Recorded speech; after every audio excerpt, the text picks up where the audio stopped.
जय हिंद दोस्तों। आज एक बार फिर से आप सभी का स्वागत किया जाता है। वेलकम टू साहिद फार्मेसी वाला। जैसा कि दोस्तों हम आप सभी को जो है फर्स्ट यूनिट कवर कर दिए हैं। आज हम सब अब हम जो हमारा चल रहा है सेकंड यूनिट के अंतर्गत जो है हम आप सभी को इंटीग्रोमेट्री सिस्टम पढ़ा दिए हैं। इंटीग्रोमेट्री सिस्टम मशीन के बारे में बता दिए हैं और स्केलेटन सिस्टम मतलब कि कंकाल तंत्र के बारे में बता दिए हैं। कंकाल तंत्र के माध्यम से हमने आप सभी को कंकाल तंत्र के पूरा स्केलेटन सिस्टम का डिफिनेशन बताया, स्केलेटन सिस्टम का पूरा चार्ट बना दिया है और स्केलेटन सिस्टम को फिगर के माध्यम से भी दिखा दिए हैं और कौन सी बोन कहाँ पाई जाती है ये भी बता दिए हैं। और अब हम आप सभी को बताने जा रहे हैं स्ट्रक्चर ऑफ बोन। तो जैसा स्केलेटन सिस्टम पढ़े तो स्केलेटन सिस्टम के अंतर्गत आपने क्या पढ़ा? स्केलेटन सिस्टम के अंतर्गत आपने पढ़ा कि कौन सी बोन कहाँ पाई जाती है और कितने बोन हमारे शरीर में कहाँ पाए जाते हैं। तो वो बोन जो पाए जाते हैं उनका कुछ ना कुछ स्ट्रक्चर होता होगा, कुछ ना कुछ शेप होता होगा, कुछ ना कुछ साइज होती होगी।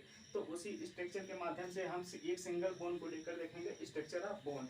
ये भी आपका टॉपिक होता है एचएपी जो है फर्स्ट का। Structure of bone, structure of bone होता क्या है?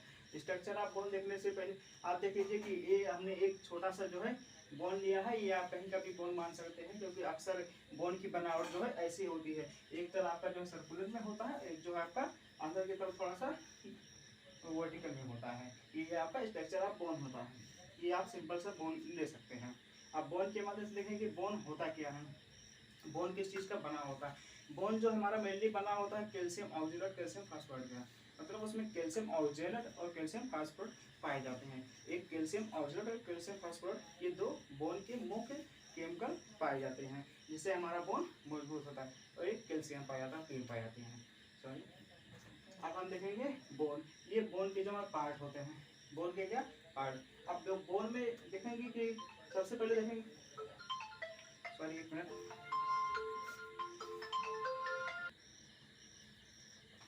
हाँ तो दोस्तों दूसरी के लिए थोड़ा खेत चाहते हैं बल्कि हम बताने जा रहे थे। तो structure of bone, structure of bone को देखेंगे हम कि स्ट्रक्चर ऑफ बोन में जो कितने पार्ट पाए जाते हैं। जैसे भी कोई चीज़ होती है उसके हम देखेंगे पहले कितना पार्ट होता है उसकी। तो स्ट्रक्चर ऑफ बोन के जो मुख्यतः तीन पार्ट होते हैं, एक ऊपर का, एक मिडिल का, एक नीचे का।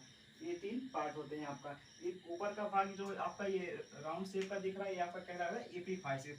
ये क्या कहलाता है? आपका एपीफाइसिस कहलाता है, जो कि ऊपर का भाग होता है। सेकंड आता है थोड़ा वर्टिकल प्लेन में आता है, बेलनाकार जो होता है वो आपका क्या कहलाता है? Metaphysis, epiphysis, metaphysis. और थर्ड जो आपका लॉन्ग बोन होता है ये कहलाता है आपकी डायाफाइसिस। ये क्या कहलाता है? आपका डायाफाइसिस। फर्स्ट बोन की कितने टाइप होते हैं? बोन के जो है वो बोन के जो है कितने शेप होते हैं? फिर एक दो तीन। तो पहला होता है एपीफाइसिस, सेकंड होता है मेटाफाइसिस, थर्ड होता है डायाफाइसिस।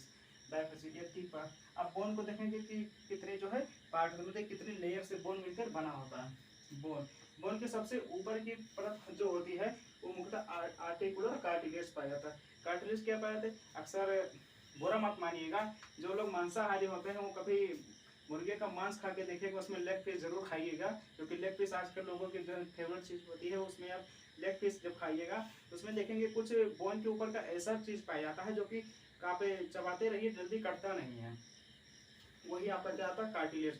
तो बोन के ऊपर एक जो है लेयर पाई जाती है जिसे क्या कहते हैं? Articular cartilage. ये आपका जो हमने ब्लैक कलर से क्या है, ये आपका क्या है? कार्टिलेज होता है। बोन के ऊपर क्या पाया जाता है? कार्टिलेज। ये आपका आर्टिकुलर कार्टिलेज होता है। अब जस्ट इसके नीचे को क्या कहते हैं? Compact bone. कॉम्पैक्ट बोन क्या होता है? कार्टिलेज के जस्ट नीचे का जो बोन होता है, जैसे ये आपका कार्टिलेज हो गया, इसके नीचे के जस्ट ये जो लेयर होती है ये आपका कहलाता है कॉम्पैक्ट बोन। इसके नीचे कॉम्पैक्ट बोन। कॉम्पैक्ट नीचे के जस्ट अंदर एक मिडिल थोड़ी सी गैप होती है बोन के, ये क्या कहलाता है? स्पॉन्जी बोन कहलाता है। कॉम्पैक्ट बोन पहला देखिए ये तर ऊपर होते हैं। पहला होता है आपका आर्टिकुलर कार्टिलेज होता है, दूसरा होता है कॉम्पैक्ट बोन और थर्ड फिर आता है आपका स्पॉन्जी बोन होता है। ये थर्ड आपका स्पॉन्जी बोन। हमने यहाँ पर तीन लेयर बनाया, देखिए पहला ये होता है, सेकंड ये होता है, थर्ड ये। पहला आर्टिकुलर कार्टिलेज, दूसरा कॉम्पैक्ट बोन, थर्ड होता है स्पॉन्जी बोन। Spongy bone. अब यहाँ तक थर्ड बोन तक पहुंच गए हैं। अब हम देखेंगे बोन के अंदर क्या होता है। बोन के अंदर सबसे पहले देखेंगे कि बोन अगर हमारा यहाँ पर जो है एक बोन है तो बोन के अंदर अगर बोन को जो है लगातार वृद्धि करनी है तो वहाँ पर कुछ ऑक्सीजन मॉलिक्यूल्स भी होने चाहिए, क्योंकि कोई भी चीज़ अगर वृद्धि करती हो तो ऑक्सीजन की फलस्वरूप ही वृद्धि करती है। ऑक्सीडेशन रिडक्शन होता है तभी जो उसमें वृद्धि होती है। तो हमारे ब्लड की कुछ कैपिलरीज होती हैं जो बोन के अंदर पाई जाती हैं। तो बोन के अंदर क्या पाए जाते? ब्लड वेसल्स भी पाए जाते हैं। क्या पाए जाते हैं? बोन के अंदर ब्लड वेसल्स भी पाए जाते हैं। आर्टरी, वेन, कैपिलरीज दोनों पाई जाती हैं यहाँ पर। जो आप आपस में एक दूसरे से अटैच होती हैं और ब्लड फ्लो को जो है बोन में ही निर्माण करती हैं, बोन से ही पूरे बॉडी में ट्रांसफर करती हैं। जी हाँ, ये जो है आर्टरी और वेंस यहाँ पर पाई जाती है, ब्लड वेसल्स पाई जाती हैं, ब्लड वेसल पाई जाती हैं। अब थर्ड आता है येलो बोन मेरो। येलो बोन मेरो क्या होता है? येलो जैसा कि आप जैसे कोई वर्क करते हैं, जैसे ब्लड बना, ब्लड जो कोई वर्क कर रहा है तो वो उस वर्क को करने के लिए मतलब ब्लड बनाने के लिए कुछ ना कुछ एनर्जी की जरूरत होती है। तो एनर्जी हम कहाँ से, ब्लड बोन के अंदर एनर्जी हम कहाँ से लाएंगे? तो हमारा येलो बोन मेरो, येलो बोन मेरो को हम एक प्रकार से सेल भी बोल सकते हैं, क्योंकि कुछ ऐसे सेल होते हैं, सेल के अंदर क्या पाया था, माइटोकांड्रिया आप पढ़े होंगे, हमने पढ़ाया था। तो माइटोकांड्रिया क्या करता है, हमारा एटीपी जनरेट करता है। एटीपी जनरेट का मेन वर्क क्या होता है कि एक एक छत्ते से जनरेट होता है, तो उस एटीपी जनरेट करने का तो एनर्जी प्रोड्यूस करता है। एनर्जी प्रोड्यूस करने का ये मतलब होता है कि हमारे जो एनर्जी प्रोड्यूस किया है तो वो किसी न किसी वर्क में जो है फिर से मिल जाएगा, मतलब कि एनर्जी जो है नष्ट नहीं होती है। एक एनर्जी जो है दूसरे वस्तु में क्यों ट्रांसफर हो सकती है, एनर्जी को कभी नष्ट नहीं किया जा सकता है। उसी प्रकार जो येलो बोन मेरो हमारा होता है, ये एक प्रकार से सेल होता है जो कि हमारा क्या करता है, एनर्जी रिस्टोर करता है, किसमें, ब्लड को फॉर्मेशन करने में। किसमें, आप इसमें मेन चीज है कि ब्लड का फॉर्मेशन करने में क्या वर्क होता है, एनर्जी रिस्टोर करता है। देखिए ये ब्लड का फॉर्मेशन करता नहीं है, केवल एनर्जी रिस्टोर होता है, ब्लड का फॉर्मेशन करने में हेल्प करता है, केवल इतना ध्यान रखिए, क्या करता है, हेल्प करता है जो ब्लड को बनाने में, जैसे कोई चीज बनाने में जो है हेल्प करता है तो क्या एनर्जी होती है। उसी प्रकार येलो बोन मेरो एक सेल है, सेल का मेन कार्य क्या है, इसमें माइटोकांड्रिया पाएंगे डीपली में, इसमें क्या डीपली है, इसमें अंदर क्या माइटोकांड्रिया, माइटोकांड्रिया के अंदर का एटीपी जनरेट करता है। एटीपी जनरेट करने का मेन है कि वो जो है एनर्जी रिस्टोर करता है, एनर्जी रिस्टोर करने के ब्लड फॉर्मेशन में जो ब्लड बनती है तो उसमें हेल्प करता है। उसके बाद आगे पेरियोस्टम joint protection, पेरियोस्टम joint protection, पेरियोस्टम joint protection क्या होता है, जॉइंट प्रोटेक्शन। देखिए जब ये मान लीजिए बोन है, अभी एक छोटे से बच्चे को ले लीजिए, वो अगर ऊपर से गिर जाता है तो उसकी कुछ बोन्स होती हैं जो कि नहीं टूटती हैं, लेकिन वही एक बूढ़ा व्यक्ति ऊपर से गिर जाता है, अगर नीचे गिर, जैसे मार्कर है ऊपर से नीचे गिरेगा तो इसमें कुछ ना कुछ खराबी जरूर आएगी, लेकिन इसके अंदर की रिफिल को नीचे गिरा दिया जाए तो कुछ खराबी जहाँ तक कि नहीं आएगी, लेकिन ऊपर का कुछ ये टूट सकता है।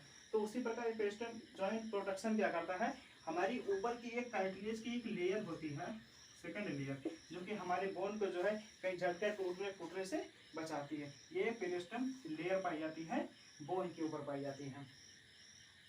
सेकंड आता है स्टेम सेल। अब ध्यान दीजिएगा यहाँ पर स्टेम सेल क्या होता है, स्टेम सेल एक ऐसी सेल होती है जिससे एक नए जीव का बनना ही क्या कहलाता है, हमारा स्टेम सेल पर कहलाता है। स्टेम सेल आगे हम और डीपली पढ़ेंगे कि स्टेम सेल क्या होता है। रिप्रोडक्टिव सिस्टम में जहाँ पर जायगोट बनता है ओवम स्पर्म के अटैच होने से, और वो जायगोट स्पर्म और ओवम जो अटैच होते जायगोट बनते हैं उसी को क्या कहते हैं, जैसे कि एक ओवम मान लीजिए लेडी फीमेल का, तो क्या स्पर्म सेल हो गया। पुरुष का ले लीजिए आप, स्पर्म ले लीजिए तो एक स्टेम सेल, मतलब कोई एक ऐसा सेल ले लीजिए जिससे कि हमारी पूरी बॉडी उससे बन जाए, उसी को क्या कहते हैं, स्टेम सेल कहते हैं, स्टेम सेल। तो यहाँ पर स्टेम सेल के काम मेन क्या वर्ड, जैसे हमारी बॉडी है, हमारी बॉडी जैसे बिना ऑक्सीजन के नहीं चलती, लेकिन बिना ऑक्सीजन के कैसे नहीं चल सकती, क्योंकि हमारे अंदर ब्लड पाई जाती है। ब्लड का मुख्य काम क्या होता है, ऑक्सीजन को पूरे जो है, ब्लड का मुख्य कार्य होता है ऑक्सीजन को पूरे बॉडी तक पहुँचाना होता है।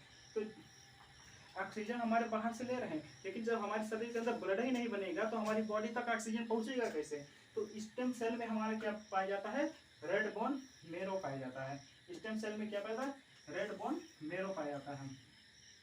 अब एक सेल के अंदर रेड बोन मेरो आप वैसे इसको जो माइक्रोस्कोप से जूम करके तो नहीं देख सकते हैं, लेकिन हम एक एग्जाम्पल के माध्यम से बताएंगे।